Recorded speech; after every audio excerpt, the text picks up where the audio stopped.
ठीक है स्टूडेंट्स, अब हम लोग देखते हैं यूक्लिड डिवीजन लेमा के बारे में। चलिए अब समझते हैं।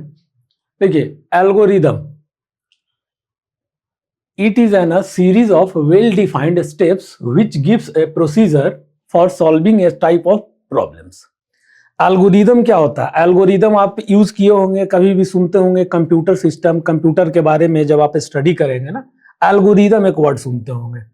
तो एल्गोरिदम क्या करता है? एक प्रोसीजर होता है, मतलब वेल डिफाइंड। आप एक वेल डिफाइंड मैनर होता है। जैसे आप स्कूटी चलाते हैं, गाड़ी चलाते हैं, तो स्कूटी में होता है प्रेस लेंगे गाड़ी आगे बढ़ेगी, एक वेल डिफाइंड मेथड हुआ आगे बढ़ने का। बाइक में क्या होता है? क्लच छोड़ते हैं, रेस लेते हैं धीरे धीरे, तो आगे जाते हैं आप। तो क्या होता है कहने का मतलब कि एल्गोरिदम जो है ना, डिफाइन करता है एक मैनर्स को, एक वेल डिफाइंड मेथड होता है, एक प्रोसीजर होता है। ठीक है, तो मतलब कि वही एक यूनिक मेथड है जिसके द्वारा ये काम किया जाएगा, तो एल्गोरिदम में। ठीक है ना, तो ये सब चीज कहने का मतलब क्या हुआ कि जैसे आप एक एग्जांपल समझो ये हमारा रफ का पोर्शन है, तो एक वेल डिफाइंड स्टेप्स होता है। ठीक है ना, एल्गोरिदम का मतलब वेल डिफाइंड स्टेप्स। तो जैसे आप भाग देते हैं, तो हम लोग अभी तक इसमें डिविजिबिलिटी के बारे में ही पढ़े थे। अगर भाग देते हैं 8 में, तो 4 बार में ये कट जाता है। तो आप एक क्या लिखते हैं? ये हो गया आपका डिवाइजर, डिविडेंड, क्वेसेंट और रिमाइंडर। तो यहां हम लोग क्या लिखते थे? Dividend, dividend is equal to divisor into quotient plus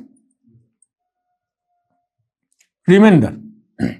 ठीक है, तो ये एक वेल डिफाइंड मेथड है, आप बचपन से करते आ रहे हैं। क्या तो हम लोग क्या करते थे?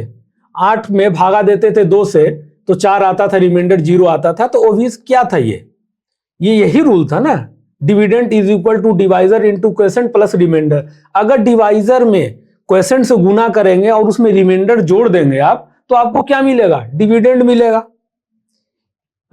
यही करते थे ना। तो ये क्या कह रहा है एल्गोरिदम कि एक वेल डिफाइंड मेथड को बता रहा है। ठीक है, अगर किसी को आपको समझाना हो कि ऐसा क्यों किया, ऐसे कैसे हो गया, तो आप क्या करते हैं? बताते हैं कि वेल डिफाइंड मेथड होता है उसका बताने का। तो ये चीज को ये बता रहा था, ताकि किसी भी प्रॉब्लम्स को आप सॉल्व कर सकें, उसका प्रोसेस को बताता था, है ना। दूसरा lemma, it is an proven statement used for proving another statement. Lemma क्या होता है कि कोई भी प्रूफ किया हुआ स्टेटमेंट है जो पहले से किसी साइंटिस्ट या रिसर्चर या डेवलपर ने वो प्रूफ किया है। ठीक है, तो हम लोग जब मैथ पढ़ते हैं तो उन्हीं के स्टेटमेंट को लेते हैं, है ना। तो अब जैसे आप पढ़ते हैं कभी, आप समझिएगा, ए प्लस बी का whole square is equal to A square plus B square plus 2ab। यही होता है ना, ए प्लस बी का whole square is equal to A square plus B square plus 2ab, है ना। तो ये कोई जो मैथमेटिशियन होंगे उन्होंने प्रूफ किया इसको।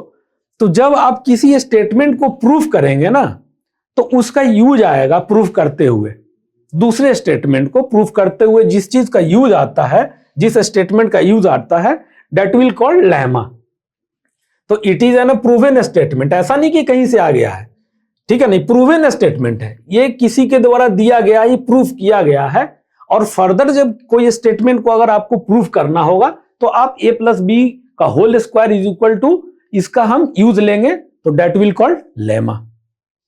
पहले का प्रूफ किए हुए स्टेटमेंट को किसी और स्टेटमेंट को जब हम प्रूफ करने में यूज करते हैं, उसको लेमा कहते हैं।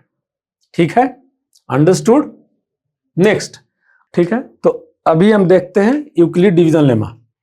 तो given positive integers a and b, there exists a unique integers q and r satisfying a is equal to bq plus r, where r is greater than or equal to 0 or less than b।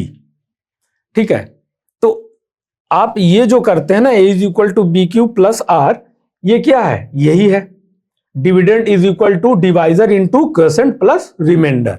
ठीक है, तो Euclid में क्या हुआ ना कि जो आप मेथड पहले से यूज करते आ रहे हैं उसी को कि वेल डिफाइंड स्ट्रक्चर या वेल डिफाइंड मेथड के द्वारा जब हम करेंगे समझेंगे, इसलिए this is will called Euclid division lemma. एक मेथड हुआ, करते आप पहले से आ रहे हैं, ठीक है।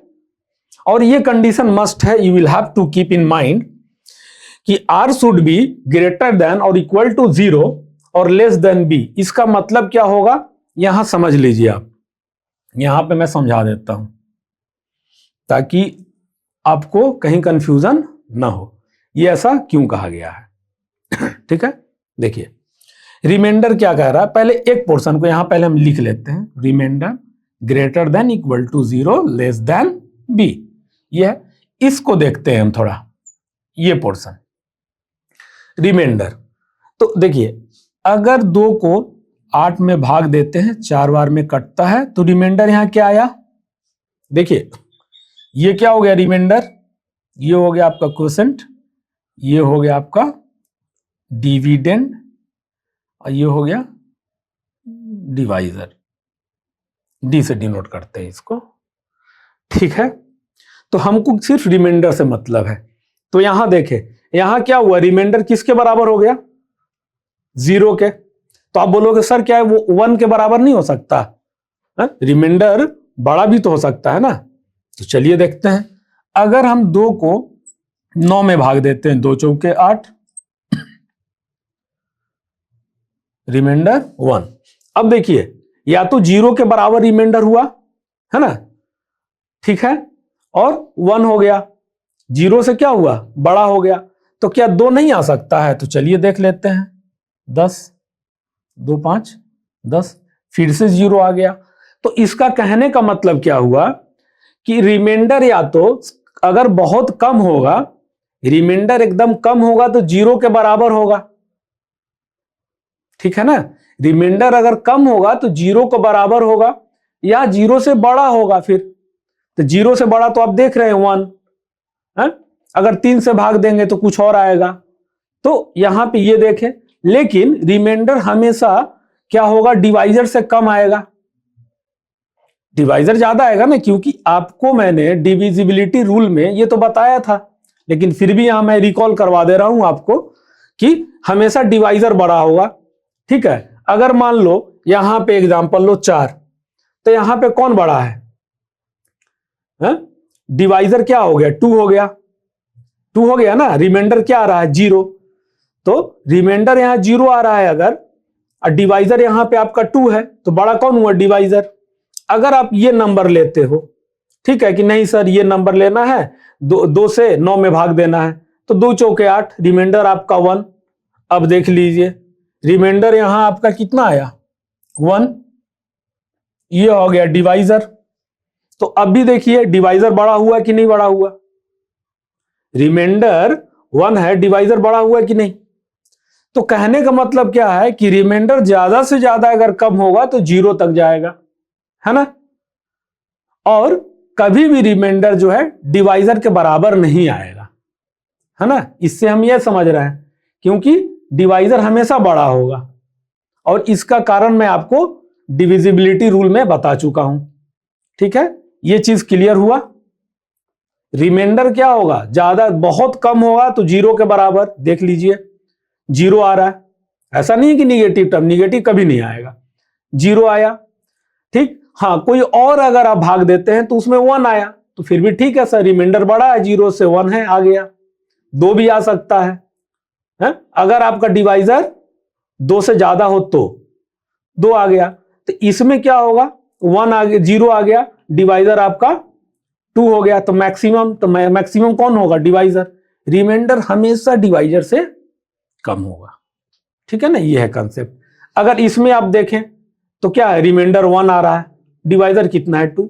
अगर मान लीजिए मैं दूसरा नंबर अगर ले लूं, 3 से भाग दे दूं सर, इसमें 3 दूनी के 6, रिमाइंडर 2, तो यहां पे आप देखो रिमाइंडर क्या हुआ,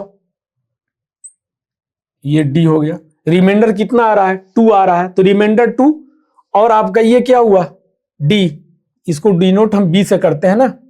अब देखो रिमाइंडर 2 और ये 3, 3 आ रहा है ना, तो डिवाइजर बड़ा है ना हमेशा, ठीक है, तो डिवाइजर हमेशा बड़ा रहेगा। तो this is the condition and this is the concept, हम लोग को ये समझना था, ठीक है, क्लियर। चलिए अब हम लोग क्या करेंगे, यूक्लिड डिवीजन लेमा का जो मेथड है उसको हम लोग प्रॉपर प्रोसीजर को लिखेंगे, ये कैसे हम लोग को प्रोसेस करना होगा, कैसे आंसर तक आएंगे, इस तरह का जो है करते हैं हम लोग। हेलो स्टूडेंट्स, ये जो आपने क्लिप देखा इसका फुल वीडियोस हमारे चैनल पे अवेलेबल है, लिंक डिस्क्रिप्शन में दिया हुआ है, वहां जाएं और फुल वीडियोस को देखें और जितना हो सके अपने फ्रेंड्स को शेयर करें। Thank you.